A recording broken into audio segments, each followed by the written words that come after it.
For your kind words. Namaste and Hari Om, everyone. It's my honor and pleasure to warmly welcome all our distinguished guests, speakers, and delegates from all around the world to this historic gathering. We now begin the inaugural session of the World Hindu Economic Forum 2025 here in Adelaide. At this time, I kindly invite our distinguished speakers to the stage and request them to be seated. Honorable Zoe Bedison, Member of Parliament, Minister for Tourism and Minister for Multicultural Affairs. Minister for Trade and Investment. Honorable John Gardner, Member of Parliament, Member for Morialta. Swami Vidyananand Ji, Founder of the World Hindu Economic Forum, and Shri Rajendera Pandey Ji, Chairman, Organizing Committee, WHEF 2025 Adelaide.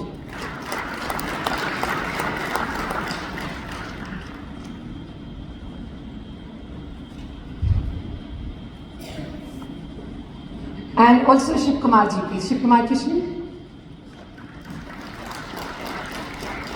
He's the Managing Director of WHEF 2025 and also the Managing Director of Hindu Economic Forum.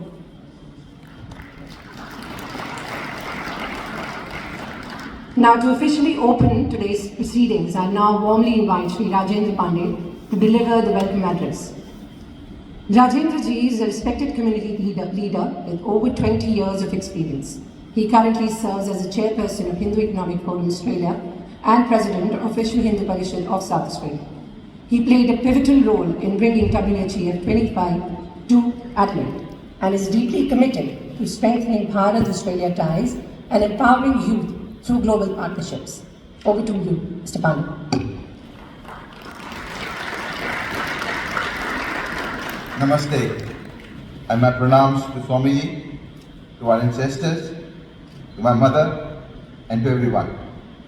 Namaste, Vanakkam, and good morning, everyone. It gives me immense pride to welcome all of you to the World Hindu Economic Forum 2025 right here in the beautiful city of Adelaide in South Australia. I stand before you today filled with gratitude, pride, and an overwhelming sense of purpose. When we first dreamt of bringing WHEF to Australia, many questioned whether it could even be done. Today, with over 600 delegates from across the world and all continents gathered under one roof, I believe we've answered that question with resounding clarity.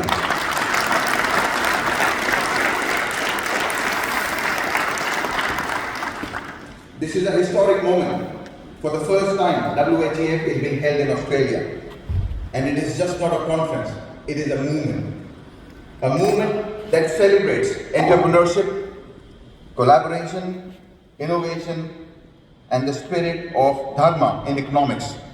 A movement to economically empower and uplift society spiritually and ethically.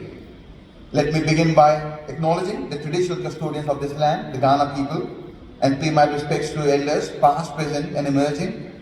We are honored to hold this event on their land, and especially proud of our partnership with the Aboriginal Business Chamber of South Australia. Can I get the slide, please?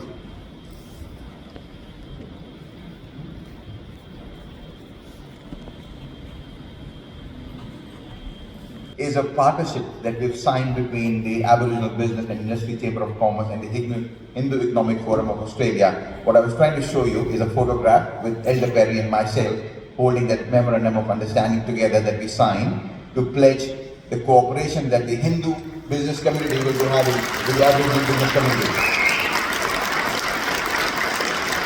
Oh, there it is. Thank you. And the reason I want to share this with you is because what we are committing to is not just a token of, a token appreciation and acknowledgement. It's beyond that. We genuinely looking for a partnership, and in fact, after this conference, Elder Perry has already sent me a meeting invite. The HEF Executive Committee and the board of the ABIXA, we are meeting together to plan and chart our way forward. It's a shared commitment between two of the world's oldest living cultures, to walk forward on the path of shared prosperity, ethical enterprise, and economic justice. It marks a first of its kind alliance between the Hindu community and the original inhabitants of this land. And I believe it will inspire many more such partnerships across the globe. You can go back to my photo if you want to. I would now like to take a moment to express my deepest gratitude to some very special individuals. To Honorable Zoe Bedison, MP, South Australia's Minister for Tourism and Multicultural Affairs. After we met, soon after the World Hindu Congress in Bangkok in 2023, hosted by Honorable Sushil Sarabji, it was you who planted the seed. Why not bring something like this to Australia, to South Australia?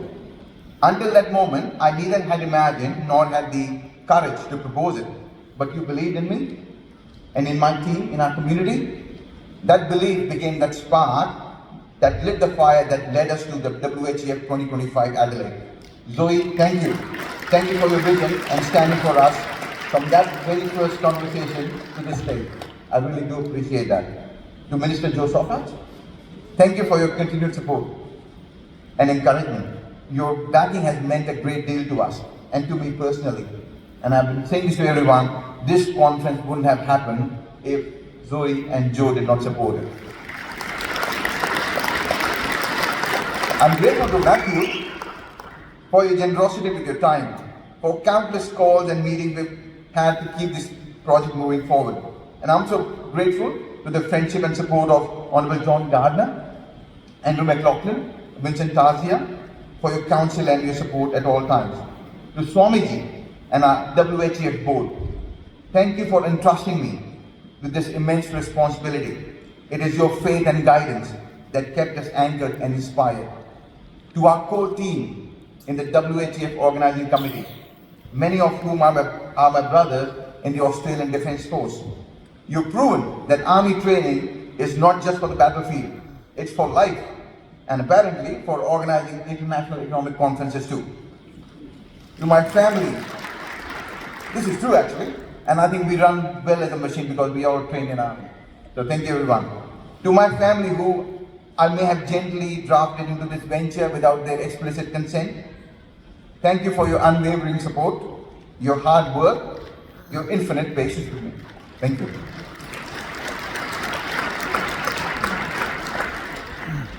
I feel guilty about it though. And to the wider global WHF community, your trust in us in South Australia, your willingness to travel, contribute and collaborate has made all the difference. Thank you for being part of this journey. WHF was founded on a simple yet powerful idea that economic prosperity is prerequisite for cultural, social and civilizational strength. As Hindus, we have never been short of ideas or enterprise or ethics. But what we have sometimes been missing or lacking is a global platform that connects our entrepreneurs, our professional investors with capital, innovation and opportunity. Australia, with its openness, its economic stability and multicultural harmony, is a perfect bridge between the East and the West. It offers unmatched potential for strategic partnerships in defense, technology, education, health, clean energy, and many more. Hosting WHEF here in Adelaide is not just about holding a conference. It is about a vision that sees Bharat and Australia working together, not just as trade partners, but as co-creators of global prosperity. We are also witnessing the steady and inspiring growth of the Hindu community in Australia, now one of the fastest growing communities in the country. We are peace-loving, highly educated, hardworking, and proud contributors to the social and economic fabric of our adopted homeland, Australia. According to the latest census, the Hindu population in Australia has grown over by 55%. In the last 5 years alone, statistically, we are among the highest taxpayers and among the most qualified groups in Australia.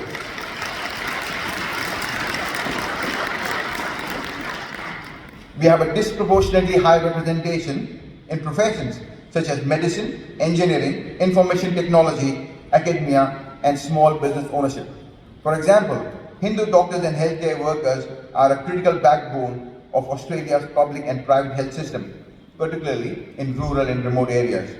Similarly, thousands of Hindu-owned small businesses, from IT consultancies and finance firms to restaurants to logistics company, continue to generate employment, drive local economies, and add to Australia's multicultural vibrancy. And with that growth comes not just demographic strength, but the potential for deeper business trade and cultural engagement between two nations. Bharat too is on the rise, not just economically, but as a global civilizational force rooted in ancient wisdom and modern innovation. With the largest youth population in the world and a thriving ecosystem for startups, which saw over 100 unicorns in the last 10 years, we have a rapidly expanding middle class, and Bharat represents one of the most exciting and dynamic markets on the planet. Its leadership in digital and public infrastructure, space exploration, pharmaceuticals and renewable energy has been recognized globally. The Future Comprehensive Economic Cooperation Agreement, the SECA, between Bharat and Australia offers a golden opportunity in collaboration in capital, technology, infrastructure, education, defense and clean energy. For example, Bharatiya-led education technology and fintech firms are already exploring entry into the Australian market, whereby Australian universities are establishing campuses in India to tap into the massive demand for quality education. Similarly, in the health and energy sectors, Hindu manufacturers and researchers are keen to collaborate with Australian institutions to jointly develop affordable and sustainable solutions. Australia can benefit immensely from this growing engagement, and WHEF is the perfect platform to initiate and scale those partnerships by bringing together policymakers, entrepreneurs, investors and industry leaders in a spirit of shared opportunity. We will hear more about how Australia and India SECA will open more doors and opportunities in the next session. I also want to acknowledge we have a large delegation from Nepal currently attending, so let's give a big hand of applause for our Nepalese delegates. We will be organizing WHEF in Kathmandu in 2027, and I look forward to seeing you all there. Over the next 2 days, yes, thank you. Over the next 2 days, you will hear from around 40 internationally acclaimed speakers, CEOs, academics, investors, startup founders, and policymakers. But this conference is not just about ideas, it's about action. We want connections to be made. We want deals to be signed. We want products to be launched, startups to be funded, and projects to be born. And above all, we want friendships. We want friendships to be forged that transcend border, language, and geographies. WHEF 2025 matters even more now, as we are living in a time shaped by economic uncertainty, shifting power dynamics across the world, supply chain realignments, and rapid technological change. In this era, we cannot afford to operate in silos. Bharat is rising, not just as a market, but as a civilizational force of innovation and timeless value. Australia is ready with capital, technology, and a desire to diversify and strengthen its global ties. WHEF sits at this very intersection of two journeys between the East and West, where tradition meets transformation and where value meets venture. This conference would not have been possible without the tireless efforts of our volunteers, sponsors, and community leaders. Your seva, your vision, and your faith in the mission of WHEF brought us all here. Let us use these 2 days to not only exchange business cards, but to exchange ideas and spark action, to build relationships that go beyond contracts, and to create a future that reflects our collective strength. Let WHEF Adelaide 2025 be remembered as a turning point where entrepreneurs, investors, innovators and visionaries came together to write a new chapter in the global Hindu economic story right here in Australia. We have an incredible program ahead of us, from discussions on trade, technology, education, health, to entrepreneurship and global capital flows. This is your platform. Use it, connect and collaborate and co-create. Let us move forward with confidence, rooted in our timeless values, driven by shared prosperity and united by our commitment to dharmic enterprise. With that, I have the great honor to declare World Hindu Economic Forum 2025 officially open. Dhanyavad.